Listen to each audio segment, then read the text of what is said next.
Hello, नमस्कार दोस्तों। आज हम बात करेंगे फिर से एयू स्मॉल फाइनेंस बैंक के बारे में और जानेंगे इसके इम्पोर्टेंट सपोर्ट लेवल के बारे में। साथ ही ये वीडियो आपकी एजुकेशन के लिए है, बाय सेल की कोई एडवाइस नहीं है। फिर भी आप ट्रेड करते हैं तो अपने फाइनेंशियल एडवाइजर से कंसल्ट करें। यहाँ पर देखिएगा कि मैंने स्टॉक का वीकली चार्ट लगा के रखा हुआ है और अगर आपको यहाँ पर दिखाई दे रहा होगा कि स्टॉक ऑलरेडी आपको अच्छे से समझ में आ रहा होगा। कोई भी बच्चा भी बोल देगा कि स्टॉक अभी नीचे जा रहा है और हर एक कैंडल में अगर आप देखेंगे तो आप यहाँ पर देखिएगा स्टॉक ने पिछली बार यहाँ पर हाई बनाया था और यहीं पर हमारा एक रेड कैंडल बना।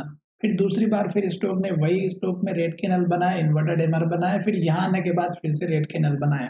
तो उसके बाद से स्टॉक में गिरावट आ रही है और लगातार अगर आप देखेंगे तो हर एक कैंडल हमारी रेड बन रही है और हर एक कैंडल का जो लो है वो ब्रेक होते हुए नजर आ रहा है और हर एक कैंडल की जो क्लोजिंग है वो भी लो पर हो रही है। तो अभी मुझे तो नहीं लगता कि स्टॉक में बाइंग अपॉर्चुनिटी है, क्योंकि अगर मेरे लिए अगर देखा जाए तो स्टॉक अगर हर एक वीक में रेड कैंडल बना रही है और बड़ी-बड़ी रेड कैंडल बना रही है, छोटी भी नहीं बड़ी रेड कैंडल बना रही है, तो मैं तो वेट करूंगा। दूसरी बात, स्टॉक अभी अपने सपोर्ट के पास में आता हुआ नजर आ रहा है। तो स्टॉक में देखिएगा जो सपोर्ट लेवल है वो वीक में अगर आप देखेंगे तो इस कैंडल के लो का और इस कैंडल के लो के आसपास हमें दिखाई दे रहा है, जो लगभग हमारा बन रहा है यहाँ पर। लगभग हमारा देखा जाए तो स्टॉक के जो लो हैं वो अगर हम देखें तो 527 से लेकर के हमारा देखा जाए तो 540 के बीच का है। छोटा सपोर्ट लेवल भी यहाँ पर दिख रहा है वीकली में 570 का।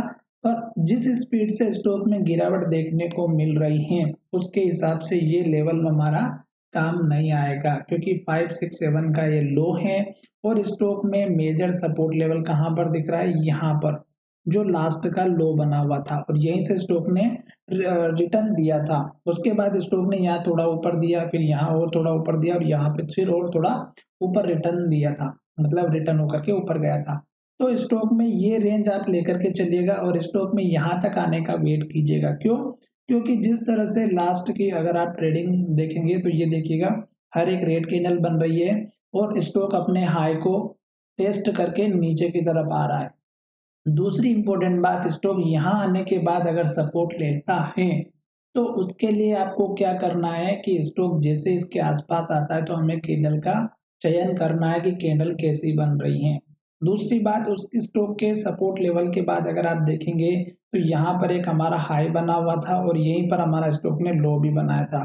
तो ये लेवल उसके बाद के आसपास का सपोर्ट लेवल रहेगा। पर फिलहाल अभी हम इस लेवल की बात नहीं कर रहे हैं, क्योंकि ये जो स्ट्रॉन्ग लेवल है ये हमारा बहुत ही स्ट्रॉन्ग है, क्योंकि ये हमारा कम से कम 8-10 बार ट्रेड कर चुका है और स्टॉक यहाँ से रिटर्न होने की पूरी कोशिश करेगा। क्योंकि अभी तो रेड कैंडल बन रहा है तो हमें एंट्री लेना ही नहीं। जैसे स्टॉक हमारा एक हल्का मुल्का अप ट्रेंड भी दिखाता है सपोर्ट लेकर के, तो उस केस में आपको अगर टारगेट रखना भी है तो आप इस कैंडल के हाई से ज्यादा टारगेट मत रखिएगा। क्यों? क्योंकि स्टॉक डाउन ट्रेंड में है और डाउन ट्रेंड का स्टॉक अगर ऊपर की तरफ जाएगा हल्का-फुल्का भी, तो आपको बस इतना ही टारगेट मिलेगा और ये अगर आप देखेंगे तो ₹609 के आसपास का है। इससे बड़े टारगेट की अभी उम्मीद नहीं करना, क्योंकि जब इसके ऊपर क्लोजिंग होगी तो हमें स्टॉक का ये वाला टारगेट देखने को मिलेगा जो लगभग हमारा 680 के आसपास का है। तो अभी तो हमें यहाँ से कोई ऐसी इन्फॉर्मेशन जो टेक्निकल चार्ट की मदद से अगर हम देखें तो मुझे नहीं दिखाई दे रही है। वीकली बेसिस पे तो डाउन ट्रेंड ही है। अब थोड़ा-सा डेली चार्ट पे देख लेते हैं और डेली चार्ट पे देखेंगे तो यहाँ पर देखिएगा स्टॉक कंटिन्यू गिरावट में आ रहा है और स्टॉक में अगर आप देखेंगे तो यहाँ पर देखिएगा स्टॉक लगातार लो बना रहा है और आज के दिन भी स्टॉक ने डोजी कैंडल बनाई और जो है लो का ब्रेकआउट किया। देख सकते हैं यहाँ पे रेड कैंडल बनती हुई नजर आ रही थी और यहाँ पे ये लो बना था जो लगभग हमारा 580 का था और आज के दिन स्टॉक ने लो को ब्रेक करके फिर से यहाँ पे कैंडल बना दी 579 का लो का, जो आपको अच्छे से दिखाई दे रहा होगा। मैं फिर से दिखा देता हूँ, 580 का लो था और इस कैंडल ने लो बनाया 579.30 का, यानी कि स्टॉक ने इस लो को भी ब्रेक किया पर कैंडल हमारी डोजी बनी। तो आशा करते हैं कि स्टॉक शायद यहाँ से ऊपर जाए, पर मुझे कोई उम्मीद अभी फिलहाल दिखाई नहीं दे रही है। क्यों? क्योंकि दिन में दिन अगर आप देखेंगे तो बड़ी-बड़ी रेड कैंडल बन रही है और हर एक कैंडल लो की तरफ गिरावट होते हुए नजर आ रही है। स्टॉक केवल एक सपोर्ट लेवल पर आता है और संभलने की कोशिश करता है, ग्रीन कैंडल बनाता है, पर नेक्स्ट ट्रेडिंग सेशन में जहां से ओपन होता है वहां से फिर गिर जाता है। तो जल्दबाजी बिल्कुल ना करें। सपोर्ट लेवल मैंने बता दिया है। छोटे टारगेट की अगर उम्मीद करना है तो मैंने आपको दोनों लेवल बता दिया है।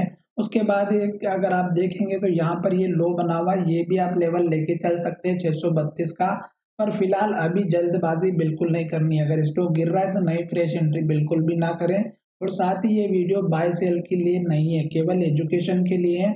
और ये चीज मैं आपको बार बार समझा रहा हूँ कि जब भी स्टॉक हमारा कुछ इस तरह का पैटर्न बनाता है, किस तरह का, जैसे स्टॉक यहाँ पे हाई के पास में आया, इस सपोर्ट लेवल के पास में आता है, तो स्टॉक में गिरावट आती है। और गिरावट किस तरह से आती है, हर एक कैंडल का लो ब्रेकआउट हो रहा है, तब हमें जो है इसमें एंट्री नहीं लेना। जब स्ट्रॉन्ग सपोर्ट मिले, अच्छी पॉजिटिव कैंडल मिले और नेक्स्ट ट्रेडिंग सेशन में उसका ब्रेकआउट हो वॉल्यूम के साथ में, तब हमें उसमें एंट्री लेना चाहिए, अदरवाइज बिल्कुल नहीं। अभी स्टॉक नीचे जा रहा है तो जाने दीजिएगा, जब तक जाता है तब तक वेट कीजिएगा। और जिन लोगों ने लेकर के रखे हुए उनसे मैं यही कहूंगा कि अभी भी अगर आपको वेट करना है तो कर सकते हैं, क्योंकि स्टॉक हमारे सपोर्ट के पास में आ रहा है धीरे धीरे।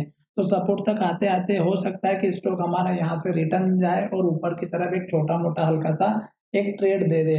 उस केस में आपको छोटा मोटा टारगेट भी मिल सकता है, जैसे यहाँ पर इस कैंडल के लो का अगर देखेंगे तो 598 लगभग 600 का छोटा मोटा टारगेट मिल जाए और फिर आप अपना प्रॉफिट बुक कर सके। तो चलिए वीडियो को यहीं विराम करते हैं और आशा करते हैं कि ये वीडियो समझ में आएगा। पुराने लेवल को बिल्कुल ना भूले जो हमारे हाई और लो बने हुए, जैसे कि मैंने यहाँ पर आपको अच्छे से समझा दिया चार्ट के माध्यम से। और वीकली चार्ट मैंने और भी बेहतरीन तरीके से समझाया ताकि उसमें अच्छे से क्लियर समझ में आए।